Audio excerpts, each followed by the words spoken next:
All right, good evening, everyone. Pet Man Matt Morrow. Welcome to Friday Night Live. It's been an interesting night of high school football across the Charlotte metro area, um, and we're gonna, of course, talk about all the games. Please post your scores and your comments. Um, this is always your chance to talk about what your team did or did not do on the gridiron tonight. Um, Tonight, me and a producer stepped out across the border to South Carolina, and we checked out Indian Land and South Point. South Point won that game 28-13. Um, First of all, I need to get this out the way because I said I was going to talk about it. We were late getting there. The producer got there right at kickoff. I got there about 15 minutes after, missed the whole first quarter because of Scarowinds traffic. Now, let me tell you something, man. Scarowinds, that is a scam. I'm sorry. Who goes to the Carowinds and for haunted rides? I mean, that stuff is a joke, man. If you want to go have a really real haunted experience, you need to go to Lake Hickory Haunts up in Hickory, North Carolina. That is an awesome place to go for Halloween. Take your kids, your family, your loved ones. You'll have an awesome time. It's outside. I mean, it's really a real haunted experience. Don't go to Scarewinds. All them daggone cars paying all that money for what? A dressed up Carowinds? I'm sorry. Nah, man. Nah, y'all can do better than that, man. Lake Hickory, you need to go there. Lake Hickory Haunts, I'm telling you. That's worth your money. You really get scared, and you won't be in the way when we try to go cover high school football. There's 2 touchdowns, man. 2. Come on, man. Anyway, so South Point, I think they were, impressive in some areas, especially the special teams. 2 of their touchdowns came off of special teams.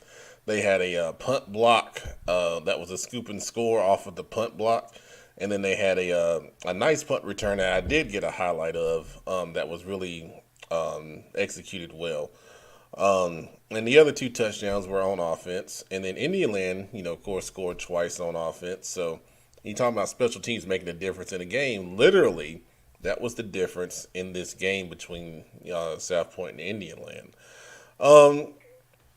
But, I think South Point, showed some really good athletic ability. They showed why they're ranked highly, in the upstate poll down there. And they're a really talented team with some really talented kids. Number 1, Wayman Jenneret at receiver is incredible. He has some of the best athletic ability in the metro area that I've seen in person. Dynamite player. And they got some other guys that, show well. I was impressed with their offensive line, especially coming off the football and the run game, doing a good job with that. And in Indian Land, last time we saw them was last year in the same game. And they've improved. Coach Hastings and Coach Mata have got that thing going in the right direction. And they were competitive, against a really good team. And, that's what you want to see is that growth from year to year, and they've definitely got that going. So, all right, we'll see. We got a few comments on here, so we'll throw those up. Let's see, Justice. Hey, what's up, Justice? Good to see you, man. Westmeck 32-0 over Hopewell. So, hey, I'd say a good win for Westmeck. They had been on a bit of a losing streak for a while, and it's nice to end that and get their 4th win on the season, which, we talk about progression. That's a good progression for those guys. And Coach Waddell, picking up win number 4. That was good stuff. So Mooresville, you see what happens when I pick Mooresville. West Cabarrus. I picked them just to balance the universe so you guys would win. So Kyle, you're welcome. You're welcome. I took a loss for Mooresville, so you keep that in mind and you remember that. 50-14 over West Cabarrus, and then the quarterback Sebastian Brown has 7 touchdowns in 2 games. I'd like to see some film on him because I know, Kyle, you were telling me that he's been doing a really good job. So I'd like to, check him out. Um, so Forest View and Crest, Joe Hughes reporting Crest won that game 30-0. That's a good win for Crest. Impressive on the defensive side of things, for sure. Um, so good stuff. And Joe, you had a great game, man, with Burns and East Gaston. Burns winning that in was it double overtime? I think I saw 45-38. Good gracious, man. Great win for Burns. And, you know, East Gaston, you don't want to talk about moral victories at this point of the season, but it's a heck of a moral victory because, I mean, Burns, we know they're one of the top teams in Cleveland County and, the whole, metro area for that matter. And, to take them to double overtime and, have a chance to win the game, that's awesome stuff, man. Good stuff. Good stuff. All right. You guys, we got, a good number of people on. Make sure you throw those comments up there or scores and observations and, we'll talk about them. Coach Marsh right here throwing up Hough 31-7 over Mallard Creek. That's pretty much, if you had to kind of go into that game and you feel like where Hough was over Mallard Creek, that spread is probably accurate. I know it started off a little slow for Hough, but they got it going, and that was good stuff. That's a good win. Keeps the momentum going for those guys, and continues to cement them as right now it looks like the number one seed. Coming out of the 4A West based on the RPIs and everything that we've seen so far. So I'd be remiss if I didn't talk about the games that, the crew covered. I don't think any of the crew's coming on, so I'll go ahead and talk about them. The Queen and our new photographer, Patricia Oliver, of course, we're at Butler and Charlotte Catholic, and, the Queen did a good job with updates tonight, and Butler won that game 28-21 in a great football game. I did talk to the Queen about it, and, she was really excited. She got to cover another great game, and, Butler was up 21-7 in that game. Was at halftime. Then, Charlotte Catholic was able to come back and tie the game up, and then Butler got a late touchdown to go ahead and pull the victory out. And, that's a big win, obviously. It puts Butler in the place to pretty much win the Southwestern Conference, barring, some crazy collapse or something we don't foresee. And that's going to give them a pretty good seed going into the 4A West playoffs for sure. Now, Charlotte Catholic, will still get seeded as a number 2 out of the conference. And, the way the playoffs line up this year, that'll probably give them at least one home game, possibly 2, depending on where that seed falls. And then who wins in the first round. So that can set them up well, to make a run in the bracket.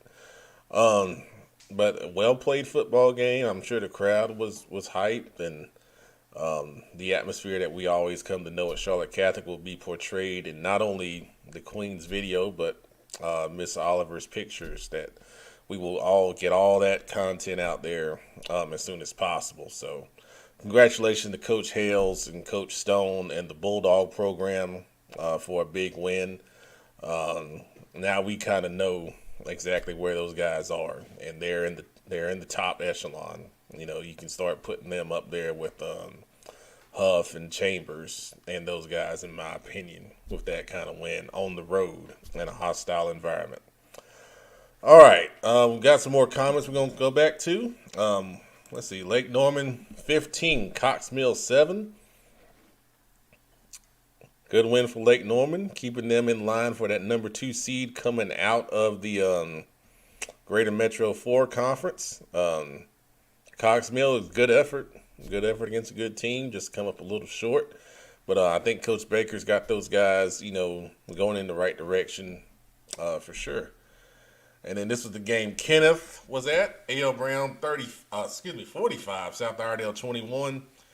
If you guys don't follow the professor on Twitter, you need to follow him because he tweets out everything that's going on at the game and more on and off the field. And, it's comical sometimes. I'm sitting there trying to get an update and I'm reading about, what's going on off the field at the end zone and all that stuff. So make sure you do that, man.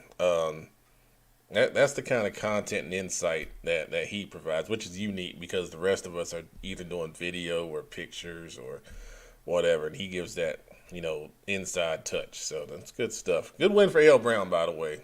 Get him back on the winning track there. That's good stuff for Coach Newsom and those guys. Miss Burlow's coming in. Southmeck took everyone for a roller coaster ride, but got the win 31-29 over Olympic. Yeah. I kept seeing the scores come in from that one, and I'm like, dang on, we should have put someone over there to get all that stuff. But, that's how it goes. Sometimes you just, try to pick games, and, sometimes you miss some good ones, and that was a great one. But high school hype reels, they're affiliated with Charlotte Mecklenburg Schools. And the streams and everything, they're putting together, highlights off the streams, which is, cool thing. You got to maximize what you have. And I saw, the tweet of the game-winning kick from Mr. I think it was Zane Davis that made that field goal. Correct me if I'm wrong, but it was a good distance field goal too. It wasn't like a little cheapy. So when that happens, man, that's the best when you win. And when you lose, because I've had it happen to me, when we lost on back-to-back field goals my junior year at Harding. And, God, it just eats you. It takes your soul because, first of all, you're thinking, it's a high school kicker. Back in my day, you didn't think they were great high school kickers, but we ran into two of them back to back. So, Olympic, I know how you feel, man. That's a gut punch. It's a gut punch, and to play that well, and come up just a little short is tough. But this is one of those things where we've seen this before, where these two teams are pretty evenly matched now, and sometimes with Charlotte Mecklenburg Schools and the way the playoffs work, you might get that first round rematch. So I would love to see those two teams play again because that's an awesome game and a great win for South Meck. But when we can see great football, you want to see that, and that was some really good football over at South Meck. So congrats to both teams on that, man. That's awesome. Karen Belk coming in, Independence 51, East Meck 0. Big win for the Patriots.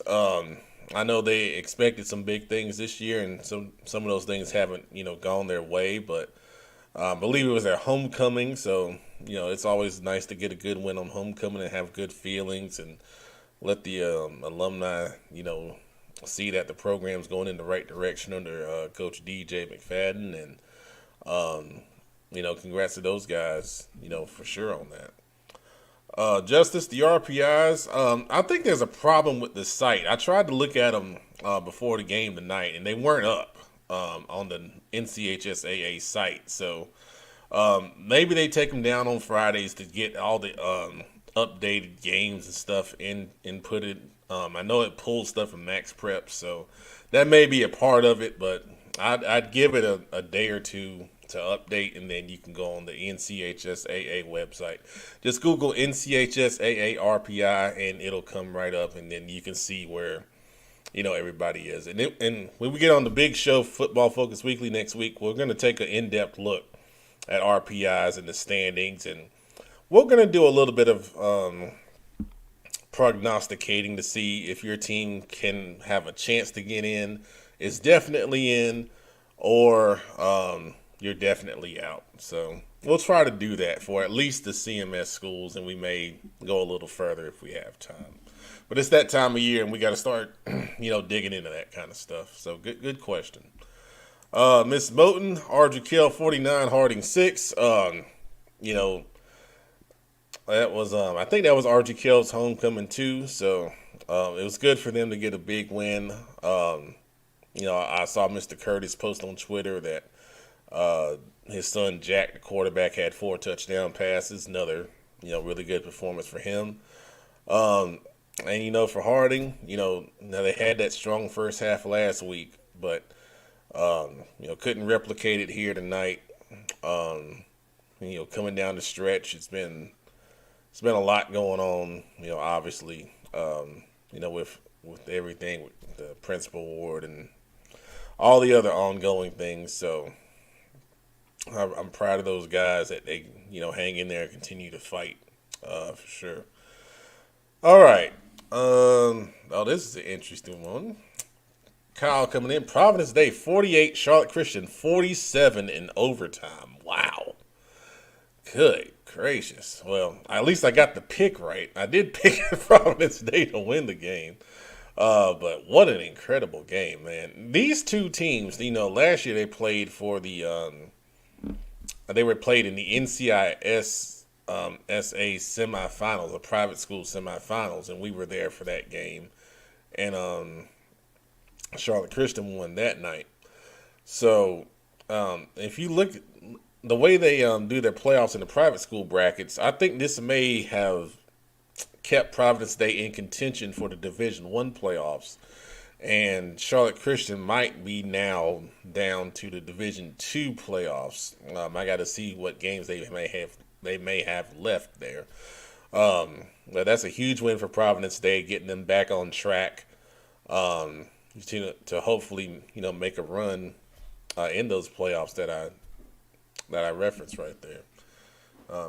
Congratulations to Coach Chad Greer and those guys.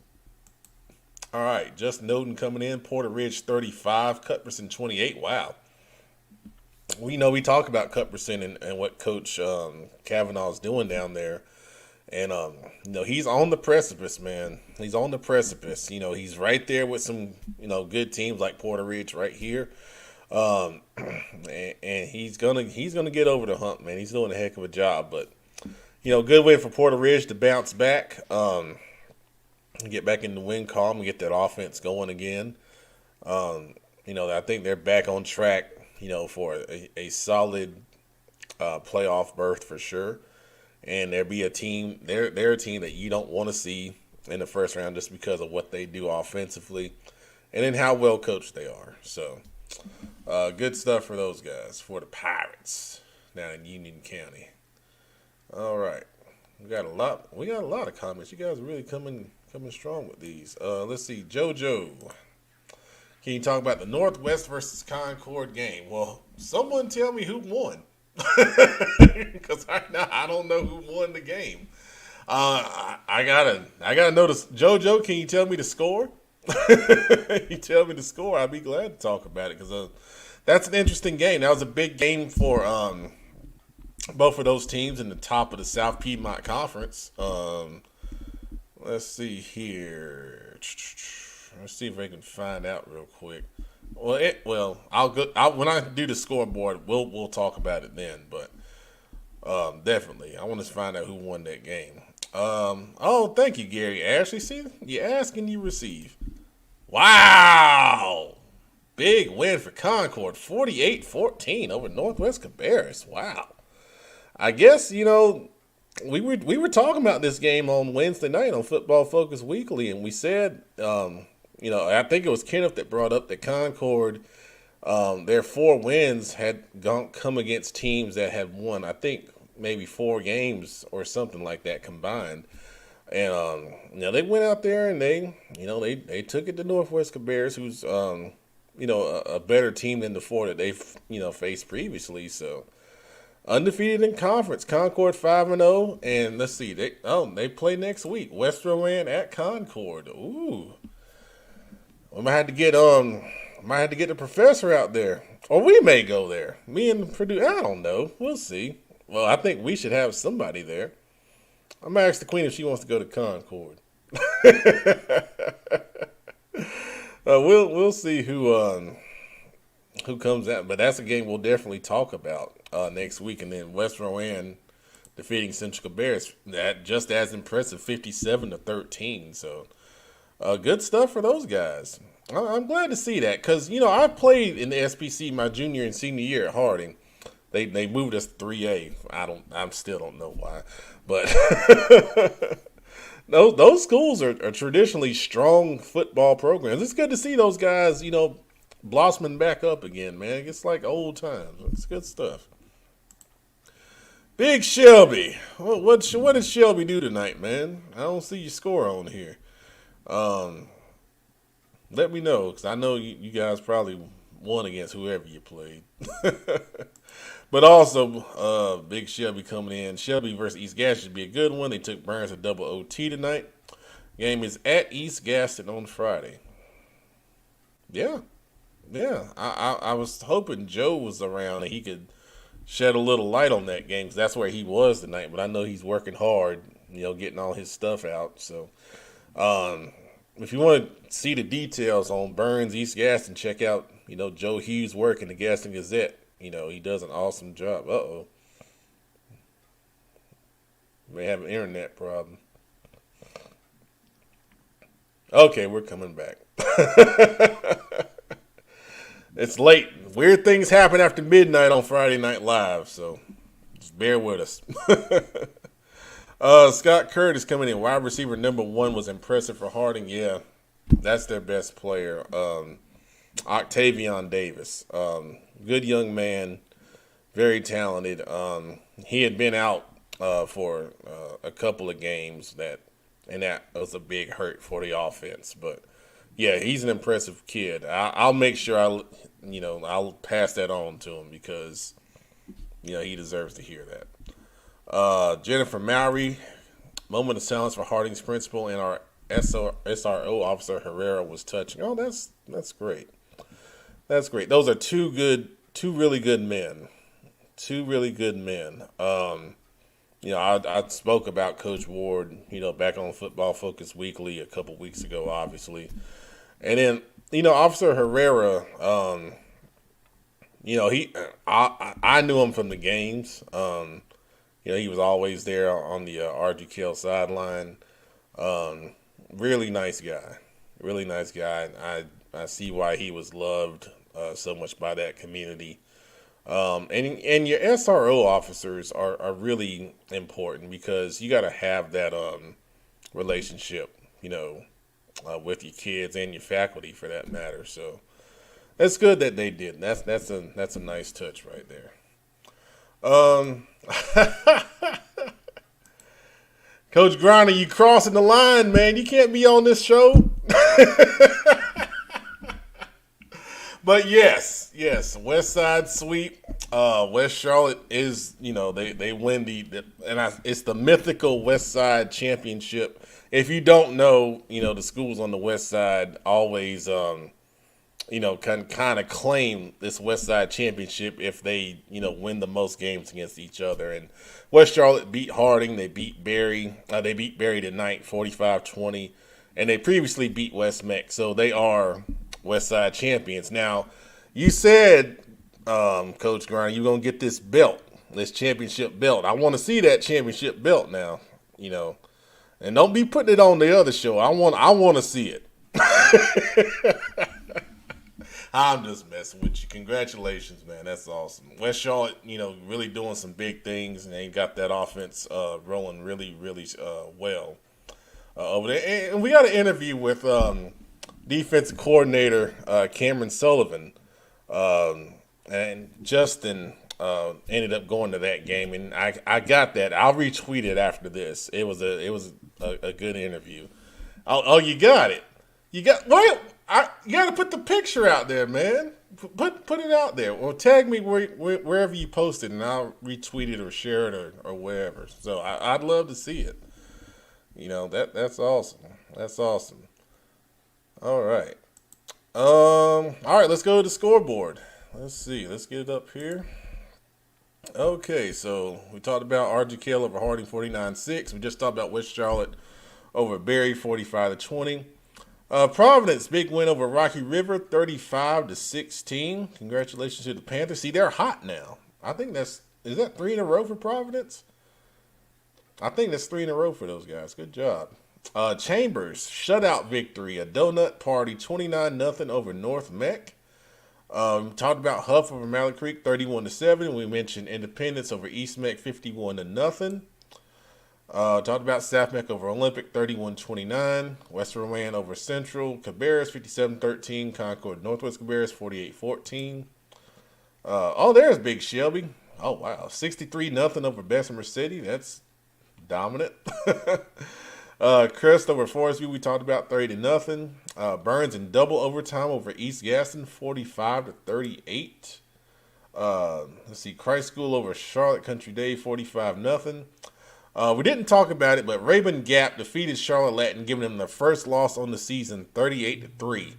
Now that's okay. They'll bounce back. Rabun Gap, like we talked about on the show, they're a heck of a team. They got several D1 recruits. Rabun Gap is in Georgia, but they play in our private school association.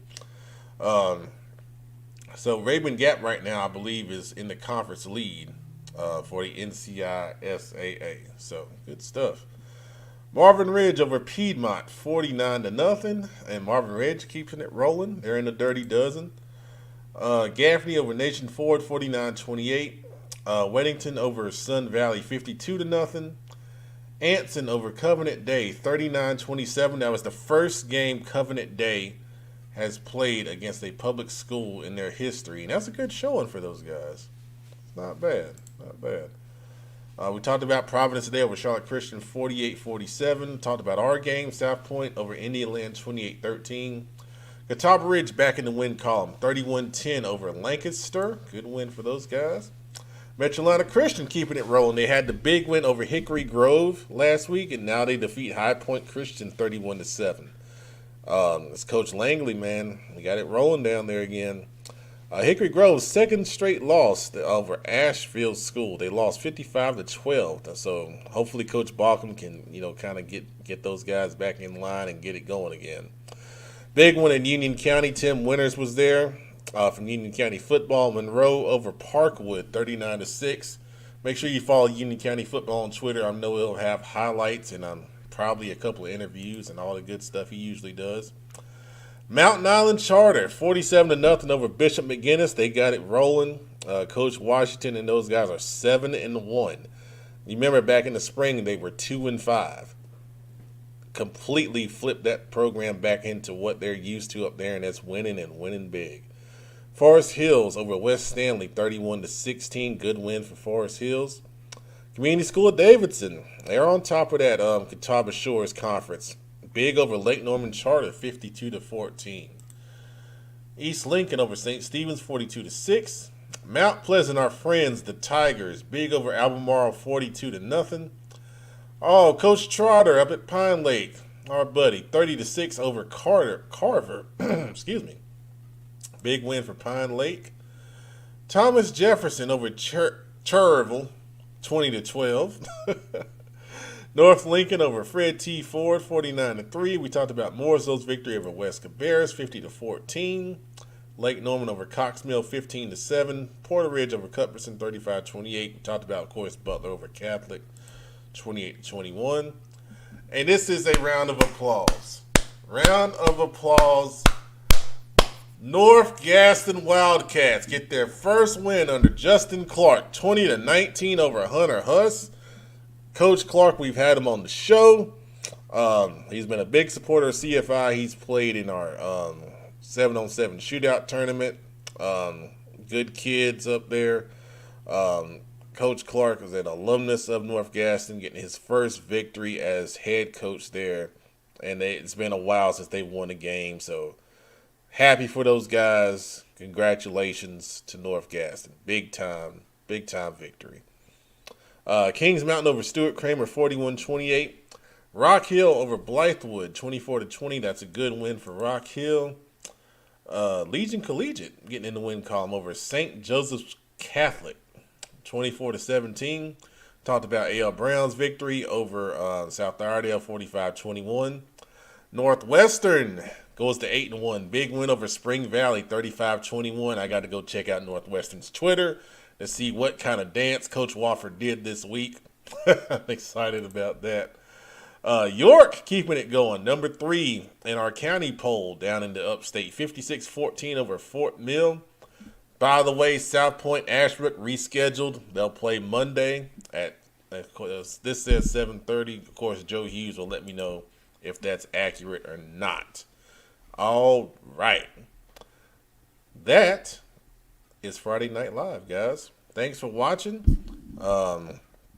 Stay tuned for highlights and pictures and all that good stuff all over our social medias, Twitter, Instagram, Facebook, everywhere that we can put it. It'll get out there. Appreciate you guys watching. I wish you guys a great weekend. Go Braves in the NLCS. I'm going to ATL Game 2 Sunday night. If you go and let me know, man. Be excited to see it, and hopefully we can get that tomahawk chop going and get that place live. Good night, everybody. Enjoy your evening.